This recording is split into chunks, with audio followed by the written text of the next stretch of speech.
So I got this email. I'm sure many of you also get this same email that tells you the day's headlines from whatever news site it is that you've chosen to get emails from. And I thought it was funny that one of the headlines was that the fee to climb Mount Everest is going up. And I thought, well, that's good because it means it must be a slow news day if that's where we are with the biggest headlines of the day.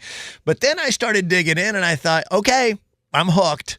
I am now interested. The fee, by the way, is going from $11,000 to get a permit to climb Mount Everest. So maybe if it's, hey, you figure I did dry January, I'm ready to start tackling some bigger things. Woody, you still good? You Yep. haven't drank yet? I have not. So maybe at the end of dry January, you decide, okay, this is the year I'm going to climb Mount Everest.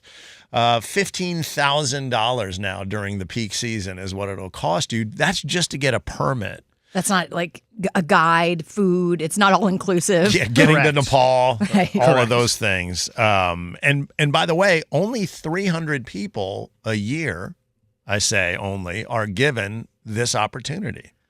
That seems low. Anybody know how many days there are in a year? Yep. Okay, good for you, Georgia Tech. It's almost one a day, give or take. So I would have thought 3,000. yeah, no, 300. But have you done the math on that? No.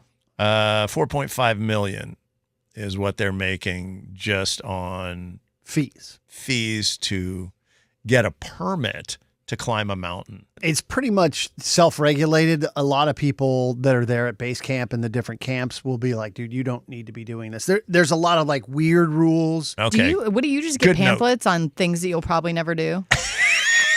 I like to hang out at REI. You just, You know a lot about the Supreme Court, too. They talk a lot about Everest at REI because They I feel like do. they're wasting your time as well. Oh, yeah. I mean, have you ever been to an REI? It makes you feel like you could climb Mount Everest. Are you going to? No. Could you spend enough money to climb Mount Everest? You're damn right you could. I will say this. You're welcome to join us at 704-FEZ-3200 or the talkback button. Yeah, you guys are talking about the Mount Everest price increase. At least if you were gay, you wouldn't be able to see those prices. I'm sorry, blind. So we'll hear more about that coming up. Right after the break, we're going to interview Eric Weihenmayer, who climbed the highest mountain in the world, Mount Everest. But he's gay. He's blind.